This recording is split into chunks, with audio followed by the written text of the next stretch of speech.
Taoiseach, when you think about all the tribunals and commissions of investigation we've had, how long they went on and how much they cost, they're kind of telling, aren't they, about the history of this country.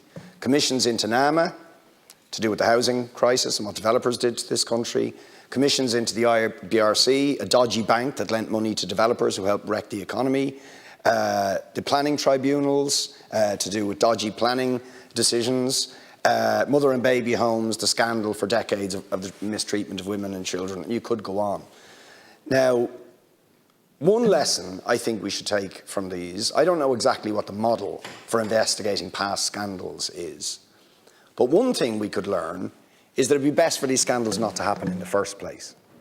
And can I pre-warn you today about a scandal that we're going to be investigating very, very soon?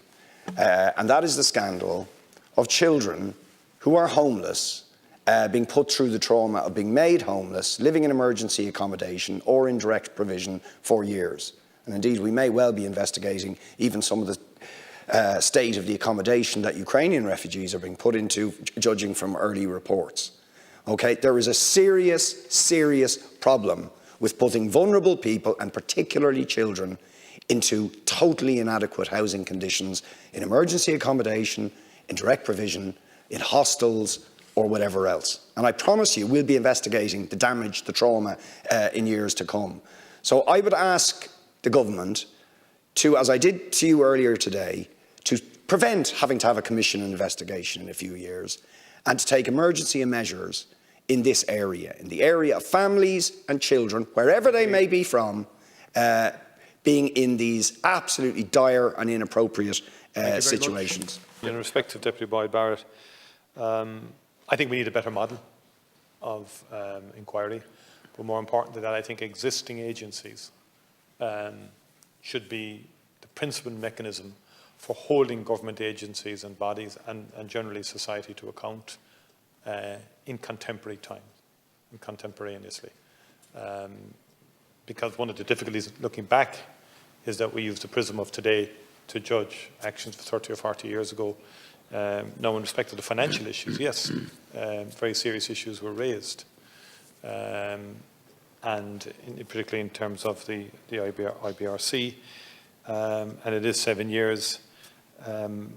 And in terms of Deputy Batchick's point, I think the draft report has been completed. It has issued a draft of its report running to 1,280 pages to all relevant parties in July 2021. It had given them until the 22nd of October to provide submissions on it. And since then, the Commission has received detailed submissions on the draft report running to over 1,600 pages from 12 different parties. These submissions raise a number of complex matters which the Commission is currently in the process of carefully considering, along with some additional evidence which it is also considering.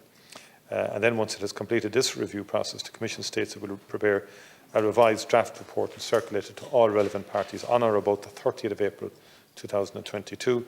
It proposes to provide relevant parties with an 8-week period which will expire on the 30th of June 2022 to review the draft report and make observations, and then it will take it from there.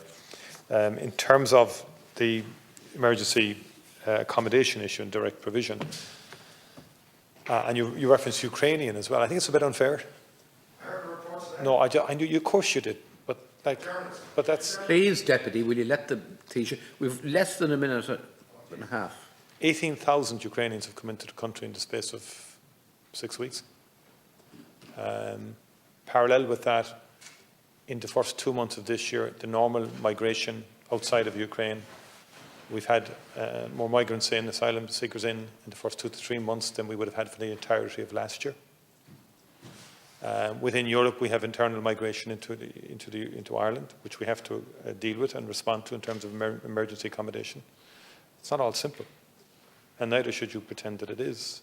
And then, well, you are really, because you're already building up the case for an inquiry against people who are working flat out within our system to do everything we possibly can to accommodate people with respect and with dignity. And we are.